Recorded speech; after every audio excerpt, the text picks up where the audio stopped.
I'd like to start with a very short 1-minute 40-second video that gives you a picture of the communities we work with in more than 30 countries.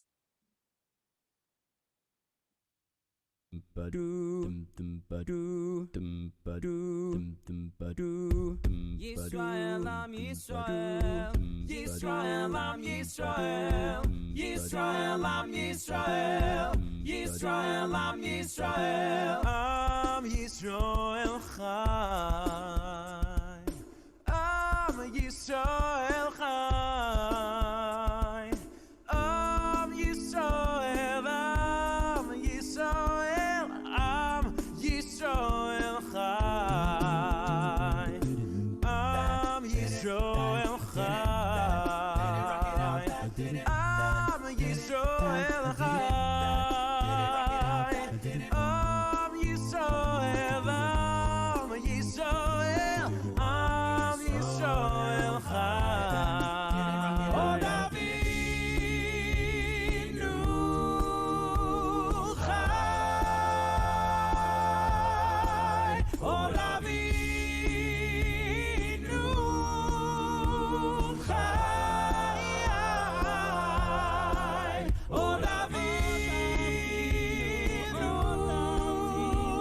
Chai, Od Avinu.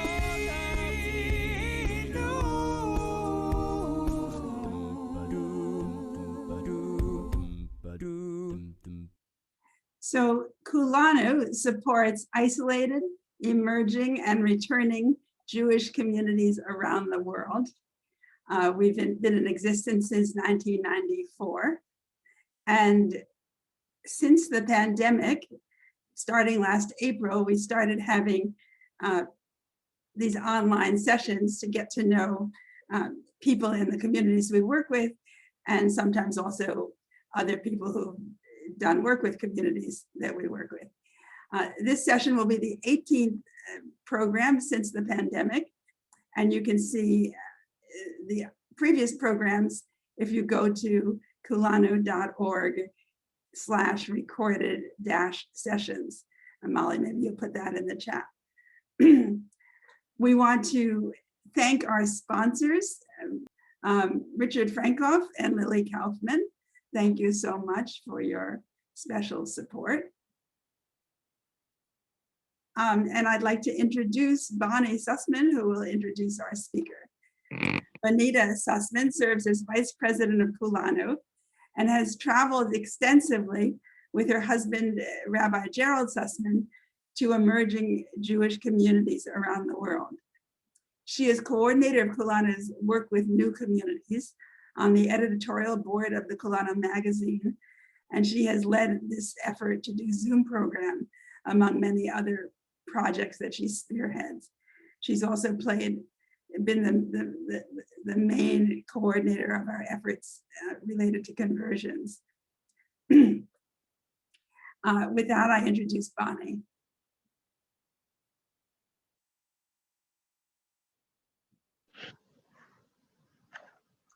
Hi, I'm very honored to have this position to introduce Dani to everyone.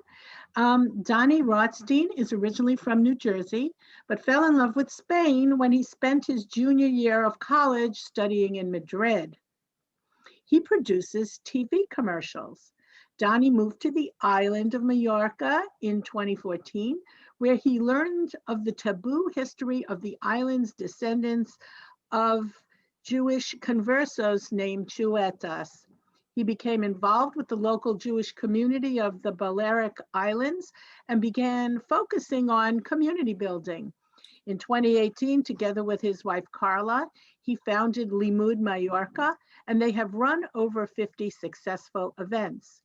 He has been elected member of the synagogue board since 2018, and last December founded Jewish Majorca, an educational tourism company that offers walking, cycling, and driving routes to Jewish heritage sites around the island.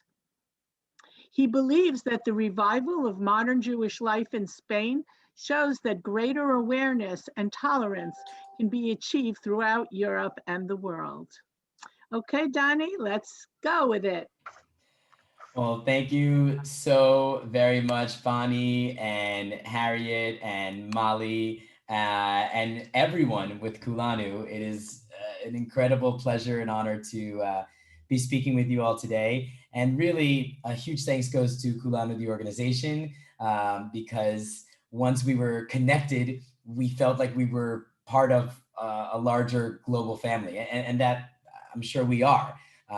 Being far removed on a tiny island in the middle Mediterranean, doing your best to kind of rejuvenate, rebuild community is not easy, and at times very difficult and stressful and disappointing. And when I finally was connected to Harriet and Bonnie and Joanne as well, it felt amazing to have this extra support from afar. And so really, really excited to continue growing together in our collaboration.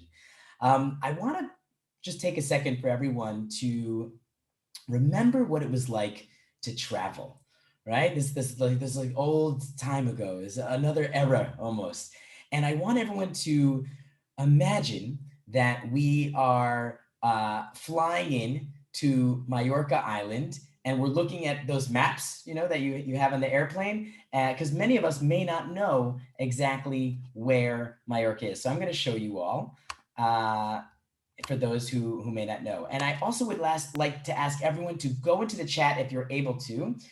Many of you have already said who you are and where you're calling from, which is exciting. Go ahead and put if you've ever been to Majorca or if you've ever been to Spain before. I always like to see, what kind of connections we have, because this incredible technology of Zoom really binds us all together. And there's always like, oh, my father-in-law twice removed, might be your uncle. So it's really exciting how that happens. So here we are, it's Spain and Italy. And in the middle, you will see 4 islands in the archipelago known as the Balearic Islands, okay?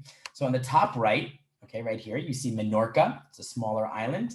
On bottom left, many of you might be familiar with Ibiza, okay, the party island that many Brits go to. And the island that's just off of Ibiza is called Formentera, okay? And the island smack in the middle is Majorca. That is where I am right now. And as we zoom in, we are going to see the capital city, the main city, Palma, which used to be called La Ciutat de Mallorca, the city of Majorca, all the way up into the year 1720, when it took back its original Roman name, Palm or Palma. That's why it's called Palma de Mallorca. And what I love pointing out to everyone is this incredible, avenue that is actually, it used to be, here, I'm going to put it in red so you can all see it. This right here used to be the city wall that was taken down only in the early 1900s, actually. So that's why it looks like this, diagonal, zigzag of a line. Now that's the main avenue that goes around the city center. So that is where the city wall used to be. And as we get even closer, I'm going to show you where we're going to be, virtually exploring today, the Jewish quarter, which is right around the cathedral. Okay, so this is like the creme de la creme of Palma de Mallorca. So hopefully you can all see it on your screen.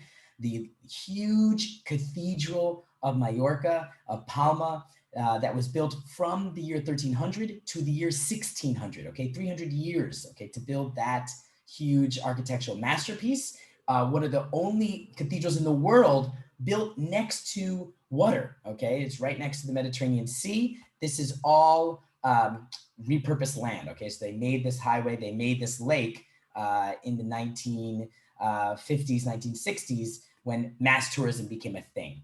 And if you guys can see, I'm going to probably pause it here in a second, this big rose window, there is actually a Magen David in that rose window. So how curious is that, right? A Star of David in the cathedral, the main architectural piece of Mallorca. And that's what a lot of this talk is going to be about today, this double identity, this huge Catholic presence, but a Star of David hidden inside it. It's definitely very, very much about double identities and something that is looking on the outside, but is actually something on the inside. So that's what we're going to be talking today. And before I go ahead and tell you a little bit about how I got here. Once again, I'll ask you all to close your eyes. Imagine that we're now landing into Majorca Island, and I would love everyone to look out your view on the left, look out your window to your right, and you're going to see these beautiful images of the rest of Majorca Island. And I really hope that this little intro video makes us all feel like we're traveling to Spain today. Enjoy.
Ah, yes, beautiful Majorca, home to the incredible mountain range that you would have seen, the Serra de Tramuntana.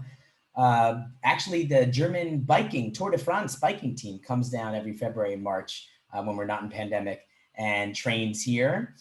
Beautiful coves and incredible beaches, and actually home to a very famous tennis celebrity that many of you might be familiar with. Rafa Nadal is from Majorca Island originally, and has his tennis academy here.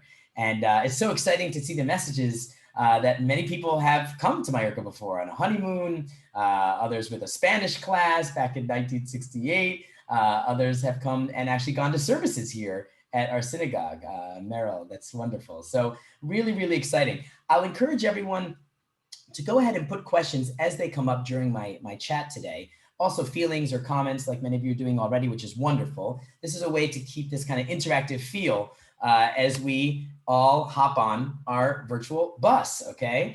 So I'm gonna get off our virtual bus now and start coming into the city streets. So you can all see, everyone should be getting off the bus now, please, no pushing. Everyone, let's try and stay together today. If you're all good, we can, stop at an ice cream stop at the end of our tour today. And we can be all staying together with the large group that we are, over 100 on our journey today. So how did a guy from New Jersey end up in Majorca Island? My father is from Israel originally, from Netanya. My mother is Jewish American, also a director of education at HUC, and she's the daughter of Jewish German refugees. My grandparents escaped the Nazis and left my grandma out of Marseille and my grandfather out of Barcelona. And later they would meet in New York for the first time, have my mother, have me, and here I am in front of you today. I grew up in the youth group called Young Judea. So, being Jewish was always very important to me. I had lots of Jewish friends. And I went to a university called Wesleyan in Connecticut and studied abroad in Madrid. And that is when I fell in love with the country of Spain. Everything about it, the food, the wine, the fiestas, the culture, the history, everything really, it called to me. But it wouldn't be 15 years later until I actually was able to move here. I got a job as a TV producer. I was working as that career for many years in Miami and in New York. And then I finally moved to Spain in 2014. Got a job with a company called Palma Pictures.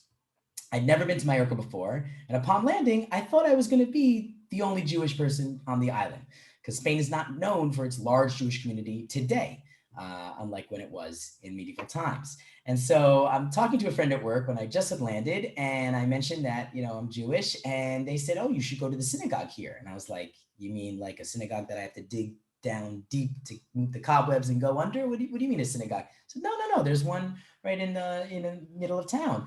And I said, that's amazing. So I went to the synagogue, and I'll never forget this first experience I had, because upon entering, I was raised in the Reform/conservative stream of Judaism, and this was an Orthodox shul where there is a small mechitza with a couple trees, basically some plants separating the men from the women's section. And we're davening, and there's no rabbi, there's no chazan, there's just volunteer who leads Friday night services. That's it. We can't even get a minyan to take out the one Torah that we have to read it on Saturdays. So it's only Friday nights. And we're davening, and the leader says, oh, since we don't have a minyan, since we don't have 10 Jewish men in the Orthodox tradition, we have to skip this Kaddish. We have to skip one of the prayers. And I counted in the men's section 14 men.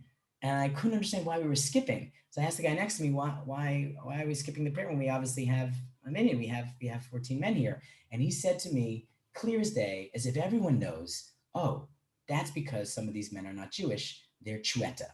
And I had never heard the term chueta before. Please go ahead, put in the chat if you have heard of the word chueta before. And if you have not, please let me know if you have heard of the word marrano before, okay? The derogatory term called marrano. And go ahead and put, what are the first thing that comes to your head when you hear this derogatory term, this word marrano? I would love to know what comes to mind. So let's go see a couple of the answers coming through. Oh, there's so many fun connections coming through with Wesleyan and my mother. This is exciting. That's right. A Jew who's in hiding, secret Jews. Okay. Anyone else? I'm looking for an animal. Does anyone know what an animal connected to the term marrano? There he is. Thank you, Nancy. Heard of both. Marrano means pig. So in Old Spanish, marrano comes from the word marran, which means pig. The reason being is because, well, there's a couple theories. One is that the Inquisition, in order to find out who was still practicing Judaism, they would take out the accused and force them to eat pork in public. And if they did not, if they wouldn't eat it, you would know that they were keeping kosher, that they were still keeping the law of Moses. Another theory, very interesting, I want to share with you, is that the Jews who were expelled, the Jews who did not convert, they're the ones who came up with this derogatory term saying marrano. Oh, my old brother, my old sister, you've converted to Christianity. You are marrano. You are what you eat. You are treif. You are eating unkosher product. And so we should not be using the term marrano, okay? Many people do feel that it is a derogatory term, and understandably so. In Spanish, today, I'll never forget the moment we adopted a dog, and my wife is from Barcelona. We went walking around the neighborhood, and he started eating something disgusting from the ground, and my wife goes, hey, what are you doing, you little marrano? And I was like, is my dog secretly Jewish? Like, why are you, should I get him a doggy yarmulke? Like, I asked Carla, why are you calling our dog a secret Jew? Because that's what I learned in Hebrew school in New Jersey. She said, what are you talking about? Marrano means you're disgusting, you're swine, you're filthy. And so that's how they use the word marrano today in the local vernacular. And I had never lived in Spain, so I didn't know that they use it that way. So we should be using the word converso, okay? Or bnei anusim, children of the forced, which is what that means in Hebrew. In Catalan, in Mallorquin, they speak the language Mallorquin here, which is a dialect of Catalan. You have this word chueta, okay? So now I'm showing it to you all how it's spelled. Els chueta, okay? The chuetas. And Catalan is a different language from Spanish, okay? But Catalan and Mallorquin, same language, just different words, vocabulary, kind of like the difference between British English and American English, okay? That's Catalan and Mallorquin. So where does this word come from? So there's a couple theories. One, it could come from French, which the way you say dog in French is chien, okay? So you're calling someone a dog, that's not very nice. Chuetas, by the way, are only found in Majorca. They are a group of people, they are Catholic descendants of the Jewish conversos of Majorca Island. I'll repeat that so everyone understands it very clearly. The Chueta people, who all have one or two of these famous 15 last names, which I will show you later, are Catholic descendants of the Jewish conversos of Majorca Island. And they were always marrying within these 15 families because none of the rest of society wanted to marry with them. It was a stain on your family should you ever marry a Chueta. That was a very bad thing. So now that we understand what that means, let's see where it comes from. Chouette means a female owl in French, like a dark, ominous bird, also something you wouldn't want to be called. French, I like to show all the theories and let everyone else decide what they want to go with. I don't really go with the French theory because we don't speak French in Majorca. But I like to, this is some part of my research and investigation, so I share that with you. A more interesting way is the word for bacon or pork is shuya, okay? And so I've heard stories that the Chueta families were forced to live in a certain area in Palma, and they would take out their barbecues, their grills, and they would cook bacon and pork in public in front of their homes for everyone to see that they were not Jewish, they are not keeping kosher. Look, I'm cooking bacon, I'm cooking pork, please, leave me alone, basically. And that's fascinating because some other families told me that they would do this as a show, but would not be having bacon or pork inside their home, okay? And the last place where this word could come from in Catalan, the way you say Jew is Joel. And Jueto is like you little Jewish person, okay? It's not a nice way to call someone Jewish. So listen to it. Jueto and Chueto. Very, very similar, okay? And I'll tell you a personal anecdote. When I started giving these tours, I didn't realize that it was such a taboo subject. With one of my clients, we went into this one street called Argenteria, Silvermaker Street. And I went into one of the jewelry shops where there have, for generations, been Chueta families who've been in charge of the gold and silver making trade here on the island. And so if you ever wanted a jewelry or a piece, you would always go to Silvermaker Street, where only Chueta families lived and had their jewelry stores. And so I went in and I saw that one of their last names was a Chueta last name. And I said, oh, look, Bonin, are you Chueta? And she said, no, I'm Catholic. I'm very, very Catholic. And she was, of course, of an older generation gap. But for her, she was offended. She almost heard me saying, are you Jewish? So she responded by saying, no, I'm Catholic. So it's a very fascinating subject that I can't wait to tell you more about, how the Chuetas came to be, and also what is happening in Majorca today in the little bit of time that we have. So I'm going to ask everyone who do have questions to make sure you put those in the chat, because Bonnie, if I believe this correctly, is going to be moderating that at the end of a presentation. Okay, so very important dates for Jewish history of Majorca. 1435, we're going to learn about what happens on our first tour today, our first stop. That is when a mass conversion happened. That's when all the Jews that were on the island were forcibly converted to be Catholics, okay? So 60 years before 1492, very, very important. So from the years 1435 to 1691, we have crypto Jews living on the island. They're also called conversos. They're also called new Christians because they just became Christian. 1691, another terrible event happens we're going to learn about on our tour today. And after 1691, you have this derogatory term called Chuetas, or they were also called people of Segel Street. This is where they lived. Or also derogatory, just people of the street, right? Because everyone had a place where they were from. Well, these people are just de carrer. They're from the street. Okay, now the word Chueta is being, kind of taken back by some people with Chueta last name. So it's not as derogatory. You will see it in newspapers. You will see it in different programs that we're doing today. Okay, so let's, as I promised, get out onto the street. I'm going to now take you into the Jewish History Museum that was just opened 4 years ago, actually, where they have some nice slides and some images and information. And we're going to continue learning about the Jewish Converso and Chueta history of Majorca. Hope you all enjoy our first stop in the History Museum.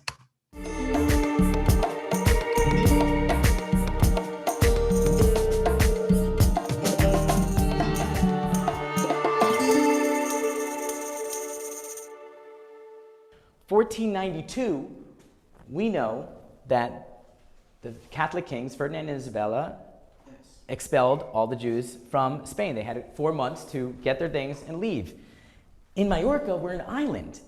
There isn't this option. And before that, 1435, there's another rumor that gets said that the rabbis had taken a Muslim slave and almost reenacted the Passion of Christ. There's this terrible myth that Jews killed Jesus, and so in the churches they were, promoting this kind of blasphemy, and so there's this rumor that goes about.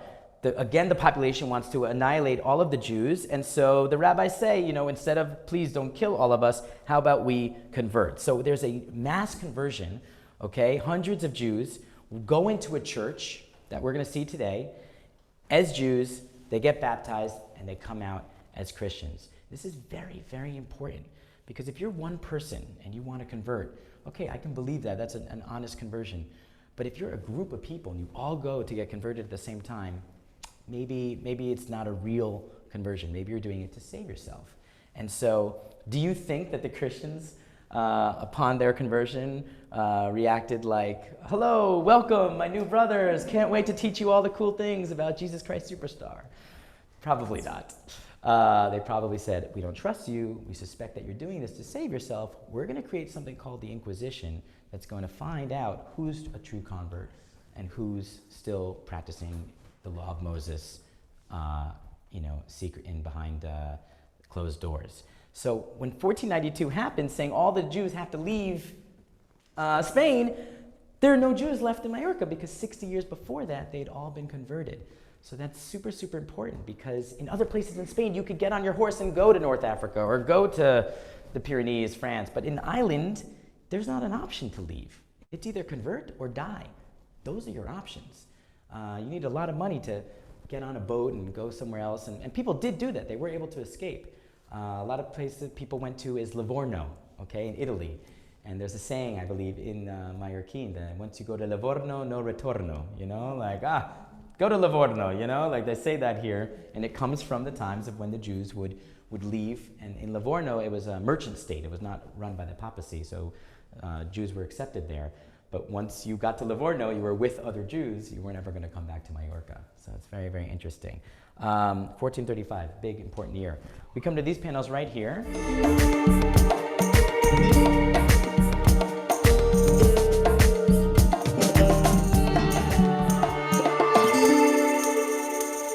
All right, so I have to say, I am so excited by the members of our bus tour today, because I'm seeing so many questions coming up. So I'm very excited to get to as many as possible. What I'd like to do now is jump outside this Jewish History Museum and go through the actual streets of this Jewish quarter of Palma that you have behind me, so you can see a little bit of what that's like. And I'm gonna stop in front of a house called Khan Dusai, C-A-N, I'll put it in the chat here, Khan Dusai. It means the house of Dusai, the family Dusai. Meir Dusai used to live in this house that we're going to be outside of on one of these tours, okay? And what we're going to and Meir Dusai lived there. He actually converted, his family converted after the attacks of 1391, so before 1435. And his family that were new Christians lived in this house. And I'm told that in the 1600s, they kept on practicing Judaism and eventually went back to Egypt, where they returned to Judaism. And now Duzay, D-U-Z-A-Y, is actually a very well-known Sephardic converso last name in Israel. So what we're going to hear about in this next video is the way that people were able to keep their Judaism alive for 250 years, with the Inquisition actively looking for them. It's a quite phenomenal story. So I hope you all enjoy this next clip. Here we are. And let's go skip the little intro. Here we are. Imagine you're here hiding from the Inquisition, and you're trying to keep your Judaism. You would never tell your child, because what if your child goes out in the street and says, yeah, my dad doesn't eat pork? Oof. That's going to be a problem, the Inquisition will come after you. So this idea of secret Judaism, they were only told, I just learned this out recently, when one secret Jewish family was going to marry another secret Jewish family, just before the wedding is when they would tell them actually that they come from Moses, and that they're secretly practicing the law of Moses. It's interesting to see how they kept this Judaism alive, because they didn't have a synagogue, they didn't have a Torah, they didn't have the ability to wear a kippah or tzitzit, or to do many different mitzvot, many different commandments that the Jews are required to do. So what were they able to do?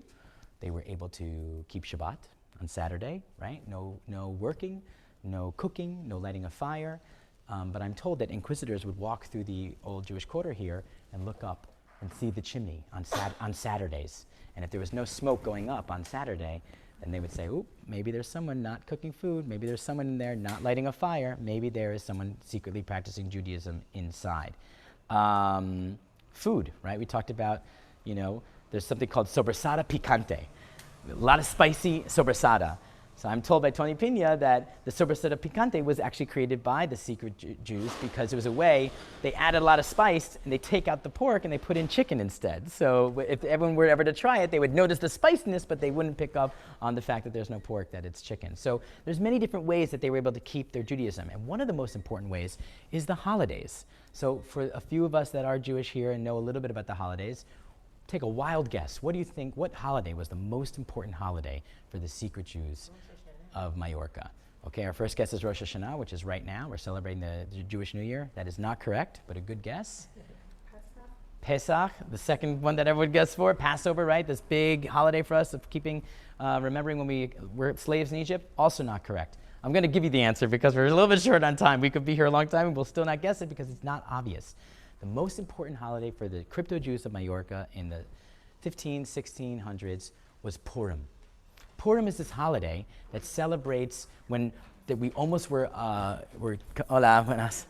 almost kicked out of Persia and by a very bad person named Haman, and we luckily were able to actually survive. And it's now, today, celebrated by dressing up in costumes. It's like our Halloween, We're supposed to drink and be merry and be celebrating life because we were able to survive. So back at that time, it was not celebrated in this way. It actually was celebrated with the fast of Esther. Esther is this woman who actually saved the Jews. So the hero or heroine of the story is Esther, okay? She is the first ever crypto-Jew of Jewish history. Right? The king does not know that she's Jewish when he marries her. And it's only after that the Jews are about to be killed that she says, "Hey, king," Esther says this to the king, Ahasuerus, "I'm Jewish." And the king says, "Oh, you're so beautiful, I'm not going to kill your people," okay? It's a very condensed part of the story. But Esther saves the Jewish people. So the crypto Jews here of Majorca really connect with Esther because she is someone who, again, was not outwardly being Jewish, but she felt it from within. Same thing as they were. They could not be outwardly Jewish or else they would be killed. So for them, Purim was the most important holiday. And they celebrated this by the fast of Esther. They would not eat for one whole day, which is a very obvious way, not obvious way of celebrating a holiday, It's not like you're doing things where people can see. All you're doing is not eating, so it's not a very obvious thing. So I've been told that the secret Jews of Majorca were so passionate about their belief in Judaism that they would prepare a whole meal and sit down and stare at it all day. That was the way that they would celebrate their fast of Esther. It's almost like torture. And the reason why is because they were asking for forgiveness from God. They're saying, "I'm so sorry that we can't be good Jews like you want us to. We're going to show you how much we're sorry by staring at our food and celebrating this fast of Esther," which we think is the most important for us. And there's a couple cool connections in Hebrew, which I'm going to tell you about. Esther in Hebrew may come from the shorish ani astir. Lehastir means to hide. So Esther, the name Esther, might have roots in the word hidden or to hide. Very interesting. The other thing is this idea of the fast. The fast of Yom Kippur in Hebrew is Som Yom Kippur. Som means fast. All of the fasts, and there's about, 5 or 6 of them in Judaism, are all called Som. All of them, Som Yom Kippur, Som Gedalia, Som Tish B'Av, except for one, the fast of Esther, which is called Ta'anit Esther. Why is it called Ta'anit? Because the word ta'anit means torture. The torture of Esther is actually what that fast is called. And the last thing I'll tell you is that the word Purim might be connected to the word Yom Kippur. Yom Kippur is another holiday where we do not eat and we ask forgiveness for God for all of our sins that we've done. Yom Kippur may come from the words Yom Kippurim, a day like Purim. The last thing I'll tell you, and now's a good place because there's not a lot of cars, that even in Majorca, there are sayings that people still say today that have roots in the Jewish history here. Yes. And now I'm going to ask you guys, because some of you speak Mallorquin. Have you ever heard of the term fer dissabte? Fer dissabte. What does it mean? It means to clean the house. And it actually translates to hacer el sábado, to work the Saturday or to do the Saturday. And I'm told that it comes from the time of the Chuetas, that in order to show that they were no longer practicing Judaism, they're no longer practicing Shabbat, they would open up their doors, open up their windows, and show everyone that they're cleaning the house, that they're working, that they're not praying, they're not celebrating Shabbat, they're actually cleaning the house. So that is maybe why this term fer dissabte means to do house chores, to do work around the house. And we still say that word today in Mallorquín. They still use that today. But maybe people don't know the history behind it and where it comes from. So that's little interesting things, again, sharing stories that are told to me, communicating to you guys. So, and hopefully you will share with other people. More knowledge is more power. Come guys, look this way. That's absolutely correct for what Suzanne is saying, that a lot of this is midrash, is just different perspectives and opinions out there. Obviously, please do not take what I'm saying as fact or anything like that. This is different ways to look at things. And I just want to share with you really quickly that moment that you all were able to witness on. That was a tour where I don't think, it might have been one or two Jewish people on that tour, but it was mainly a non-Jewish tour. And what I'm really excited about by giving these routes now on the island is when we have Jews and non-Jews on the same tour, and we get to, create this space where dialogue is possible. And, I'm talking about Purim, for example, and someone on the tour will say, well, what's Purim? And then a Jewish person on the tour will say, well, Purim is this holiday. And suddenly I get to take a step back, and it's a really beautiful moment, I have to say, when you get to see people educating others and sharing our culture, which I think is so important. And I do believe that is one of the many ways we can fight intolerance and ignorance in the world, is by sharing our culture. I want to quickly jump, because I know I'm running out of time, to this event that happened in 1691, okay? These terrible autos de fe, they're called acts of faith. And basically it's a big spectacle where it's a public burning, okay, of crypto Jews. And this happened all over Spain and Portugal, but there were some really terrifying ones that happened in Majorca. So I'm actually going to share with you now a little tiny clip. Please don't tell my other producers and directors, from this documentary that we are just about to finish, and we cannot wait to share with all of you. So here's a little clip from the film, and here we'll be telling you the events of 1688 and 1691.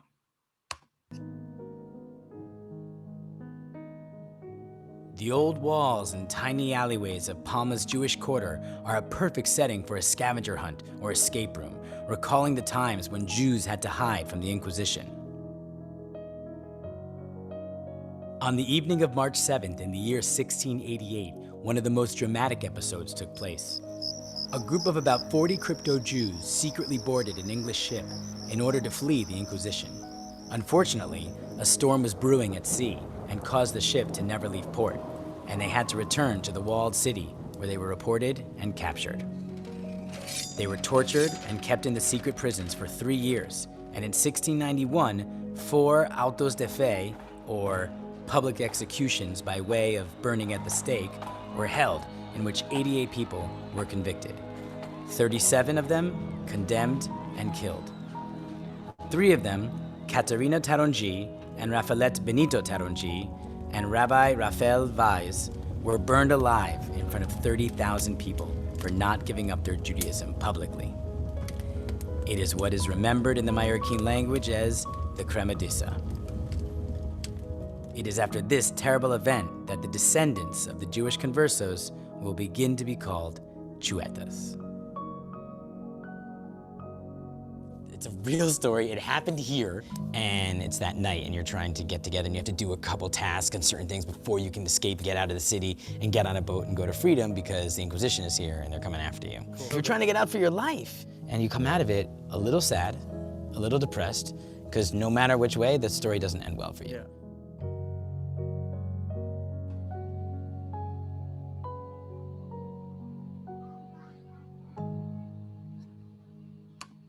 So hoping that you all could appreciate this awful event that happened in history here in Majorca, and that they don't really teach about it. It's not part of their curriculum.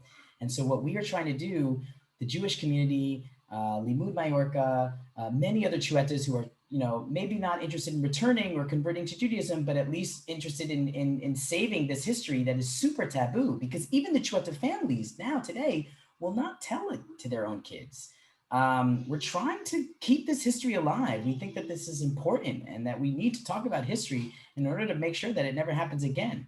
May 6th was the event of this 3 people being burned alive.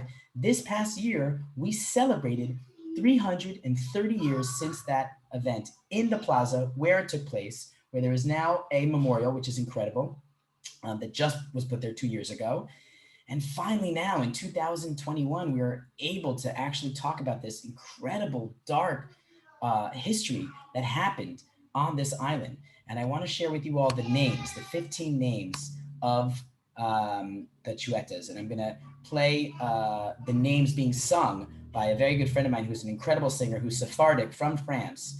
And I hope that you will you'll appreciate the sounds, the words, as the names as he sings them. So here are the names of the 15 families.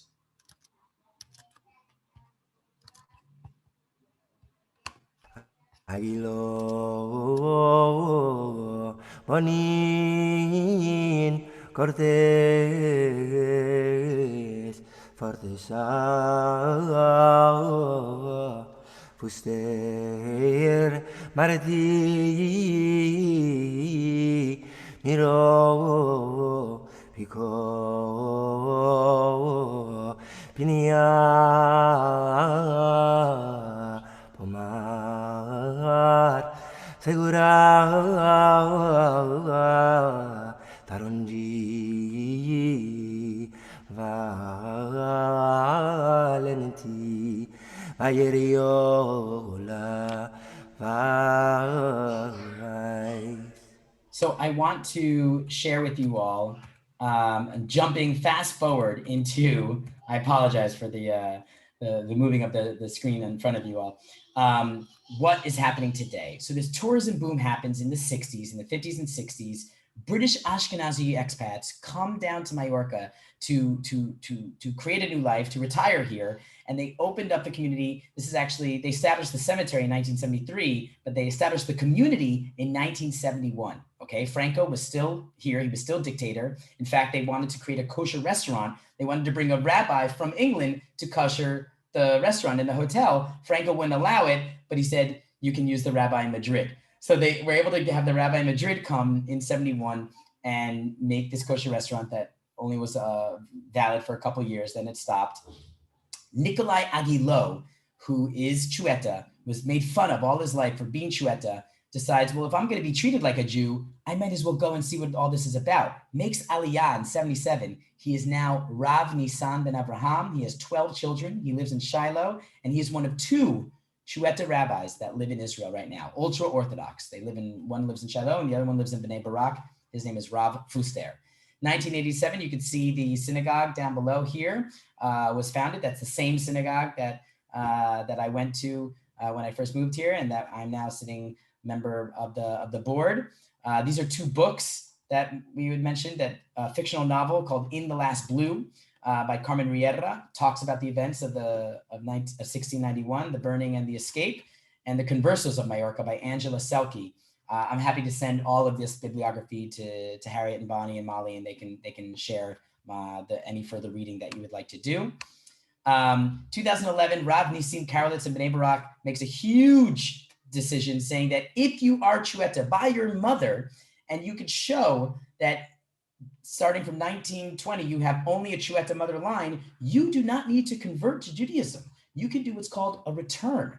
Basically the same thing. You still have to study, you still have to learn, you still have to go to mikvah, but on your certificate, it will not say that you are converting to Judaism. It will say that you are returning to the faith of your ancestors, which is a big deal for many Chueta people here on Majorca. So that happened in 2011. Here's a family tree, which is incredible because you see only Chueta 15 last names mixed on this family tree, going back generations to the 1500s. It's rather shocking.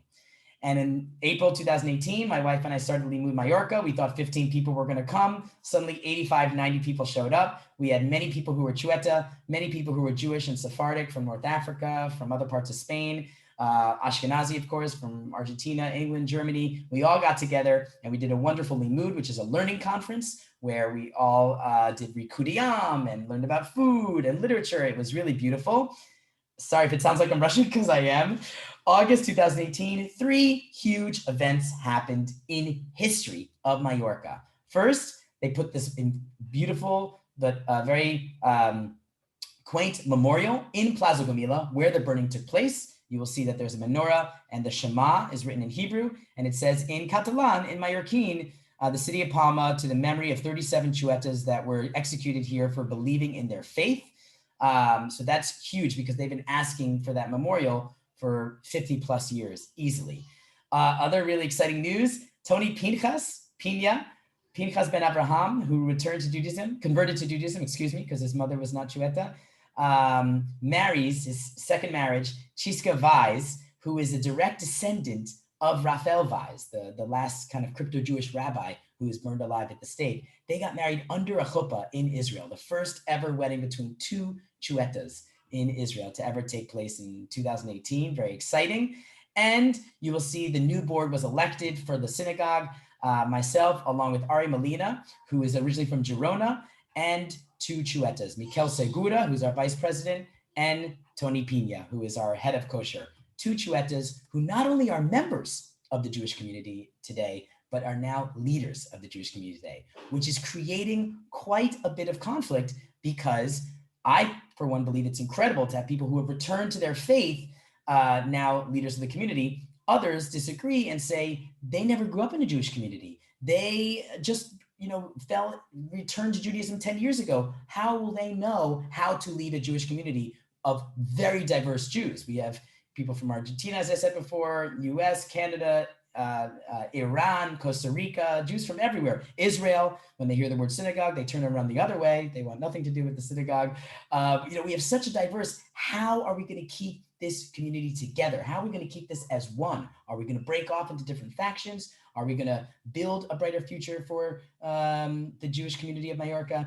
These are all exciting things that we are talking about today. And I actually have to go soon because we're going to a board meeting where we're going to produce a survey and try and get this out to about 500 families that we know about that are living on the island to ask them what they would want for a Jewish community. Do they want a school for the children? Do they want Shabbat dinners? Do they want just a place to pray? Do they want to go into schools and educate about the Holocaust?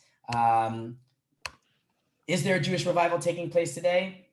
We'll let you decide. We did Shazoom under COVID times. Every Friday we got together and we did breakout rooms, which I understand you might be doing now soon as well, in Spanish, English, and Catalan.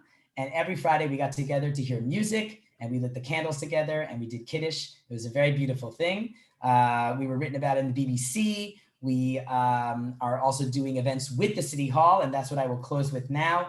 Last September, we celebrated Rosh Hashanah together underneath the cathedral with over 200 people to come and learn about the Jewish New Year and see what it was all about. We had a concert with music that was in Yiddish and in Ladino and in Hebrew. And I'm just going to show you the video. So hopefully you all will feel like you were there. And I really, really want to say a huge thank you to Kulanu for inviting me to share a little bit of this exciting story. And now you all are a part of this story as well, because you're learning about the Chuetas, which I really do believe is so important for the Jewish world and the non-Jewish world to hear about and to learn. So here's this last video of us under the cathedral doing a concert in honor of Rosh Hashanah last year. The shofar is not exactly a musical instrument. Its sound is not melodious or even pleasant. It is a ram's horn we blast directly without a mouthpiece.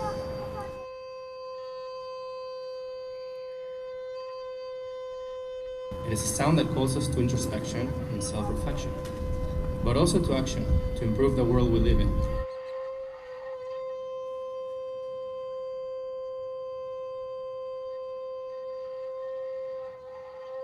Avinu Malkeinu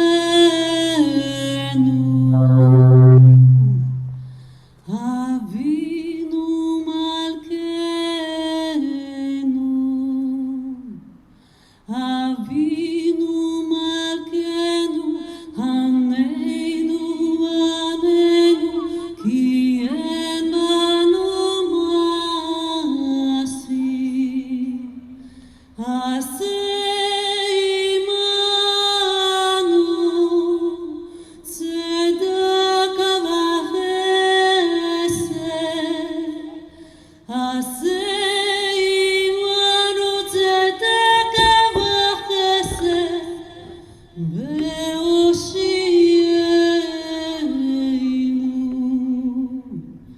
Avinu Malkeinu,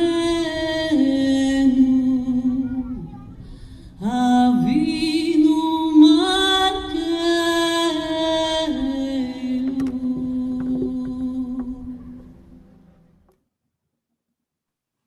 So that's the end of the presentation. I apologize once again if it was a bit rushed. There's just a lot of information to try and get through in time. And I encourage anyone who wants to learn more. I know Kulanu will be happy to share my information, to stay in touch with me. And Bonnie, if it's okay, I just saw two questions that have kind of come up quite a bit in the chat. So I'm happy to kind of address those first. And let's see if we have a little bit more time for others. One question that was about the Jewish star in the church. Someone actually mentioned this, which is true. The Jewish star at that time in medieval times is a symbol shared by many religions, not just Judaism. And in fact, the Jewish star really becomes like the identifier when Theodor Herzl in the late 1800s uses that as the symbol for the hopeful Jewish state one day, as well as the Nazis putting the Jewish star on the Jews in Nazi Germany. So it is a shared symbol. So I personally don't believe it was, the Chuetas putting a Jewish star there in the church. Although I do believe that the Inquisition was taking a lot of money from the crypto Jews and using that to build the church, as well as many other buildings on the island.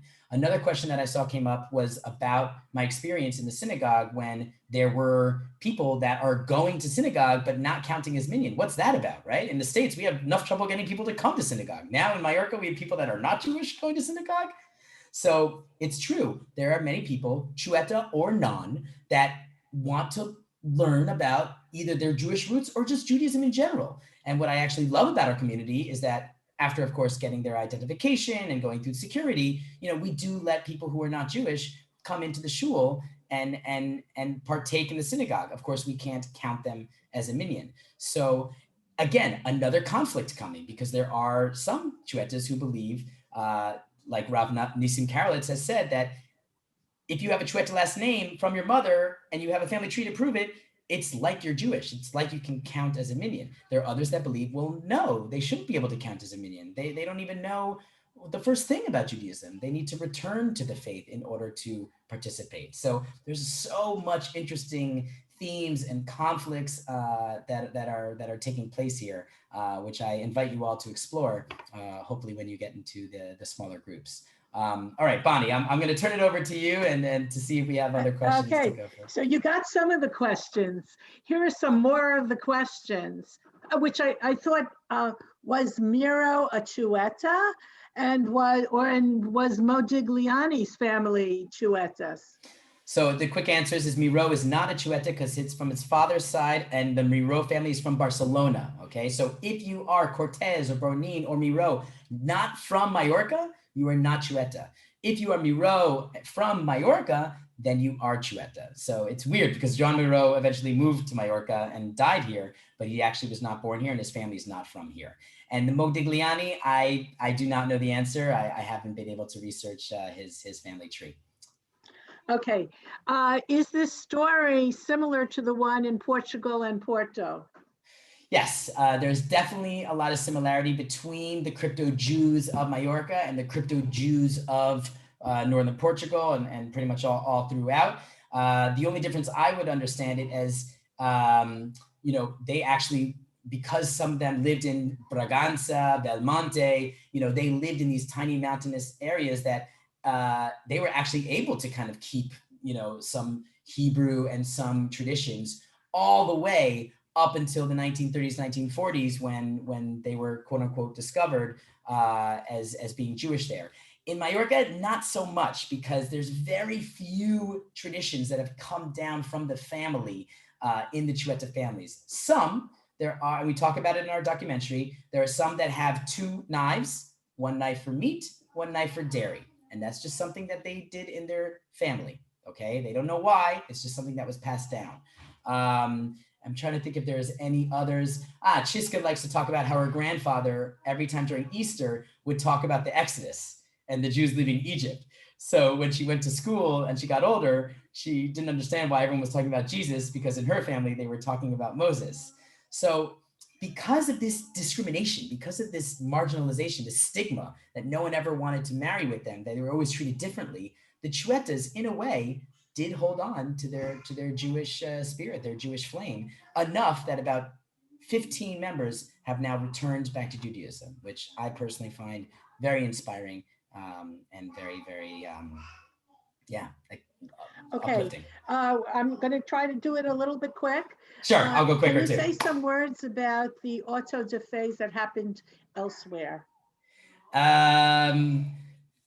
Unfortunately not. I really have only investigated purely on the Inquisition and its effects here in Majorca. So other people will be able to tell you. Was there involvement between Jews in India and this community? Don't know the answer to that one either. Okay. This one you sort of answered, but you could be more specific. Are there any in your community now with those names that you listed in the Chueta last names? Yes. Oh yes, I answered that. There's many who are part of our community, and 2, Mikel Segura and Tony Pina, are members of our leadership board, which is really exciting. So at this point, because there was a question phrased, are only new families that are not Chuetas accepted as part of the Minyan? Today, are Chuetas, or what's the deal? So I do have some important, exciting news to tell you. Am I allowed to tell you? Yeah, it's 6 days till the news comes public. June 1st, we got a grant from the Federation of Jewish Communities of Spain that sits in Madrid to give us funds for a rabbi. We have not had a rabbi for 15 years in this community, okay? And the previous rabbis were always brought in from afar. They were from Sweden, they were from Germany, etc. Well, this board has decided that we are going to name the official rabbi of Majorca as Rav Nisan ben Avraham, okay? One of 2 Chueta rabbis that live in Israel. He's going to be named June 1st, so this is news that's hot off the presses. And he's going to be flying, hopefully when flights are available again, and stay with our community for, I think, 2 weeks every month. He's going to come for all the major holidays. And he's already giving Zoom classes and celebrating Zoom before Shabbat comes in, of course, every Friday. Those are in Spanish. He speaks Spanish, Hebrew, Catalan. He understands English, but he doesn't speak it so well. And again, is he the right rabbi for our community? The only people that have children are people like myself, are Jews who are in interfaith couples or who have come from abroad. The Chuetas, all of them who have returned, are 60 years and older, and their children and their grandchildren are not interested in Judaism. They're not interested in any religion. They're barely, interested in Catholicism. So the only families that have children here are from abroad, and I speak Spanish, but others do not because they just moved here. How do we create a strong Jewish future together? That's the question that we're trying to figure out. But the important thing is that we want to figure this out together. And that's... So I have a question that came out of what you just said. Is there a Chueta community in Israel? And these rabbis, they're doing Spanish Portuguese. They're doing, right? They're not Ashkenazi. They're doing a Spanish Portuguese nusach in the prayer. No, actually, Rabbi San and Rav Fuster were converted via B'nai Barak. So, you listen to them speak Hebrew and they're like, Bravo, Sasa, they sound like they're Ashkenazi, actually. It's kind of incredible. But go ahead. How many Chuetas are in Israel? Is there Chueta community? That I don't know. There's no such thing as a Chueta community in Israel. I would gander that there's maybe from 5 to 10 people of Chueta descent that now live in Israel. 2 of them are the rabbis, and I know of about 2 or 3 more. Maybe there's more, but not to my knowledge. You have to understand, the fact that Chuetas are returning to the faith is a very recent thing, and it's a very small thing, right? Not in large numbers. but I look at it as an inspiring story. So I think it's very important to share this story. So before I turn this over to Harriet, I want to say how many thank yous and how interesting and how people didn't know what Marranos really meant, and all these comments that are there that were in the chat, that this was a fabulous presentation and everybody really loved it. And they all want ways, which I think you've already posted, on ways to contact you. And okay. Thank you, thank you, thank you. Such a privilege to travel from my home in Staten Island to visit Majorca this afternoon. And I want to shout out to Harriet, who's in her flamenco gear in honor of our Spanish visit today. So well done. And thank you everyone so much. And I look forward to hearing from everyone. I'm happy to do this talk to other communities and other groups. I really do want to try and get the story out to as many as possible, but I can't do that without all of your help. So thank you to everyone, especially Kulanu. Thank you so much for— And before you leave, would you like to go and tell us what Kulanu has done for you so far? Of course. First and foremost, they've connected me to the larger global Jewish family. Also, Kulanu has sent me an incredible— do I have it like handy? Yeah, look at this. The Madrid. The beautiful RTA. Oh no, I guess you can't see it because of my virtual background here. I'll take it off. But I got a wonderful book to help us because, you know, without a rabbi, we still have a Jewish cemetery, and, you know, we have funerals and we have life cycle events. And so I was telling Bonnie that, you know, we don't know the prayers and we don't have, you know, leadership for this. So she sent me this, which is super helpful and just incredible amount of connections. Thank you so much. Right, and you did 4 Zooms. We helped you with the Crypto Jewish Esters. That was amazing partnership. A beautiful, beautiful Zoom with Jeannie Milgram. And we did a whole Crypto Jewish series for Purim and Rabbi Barbara. It was an incredible, incredible series, which we have the recordings for, and we're happy to share that. So yeah, absolutely. Okay, thank you. I know you have to go, and Harriet, you have a few words. Okay, so thank you again, Dani. That was fabulous, and it was new for me. One of the joys of being involved with Kulanu is that these new communities come to us, and we have, our family keeps getting bigger as we get to know people in so many parts of the world who are doing such beautiful work.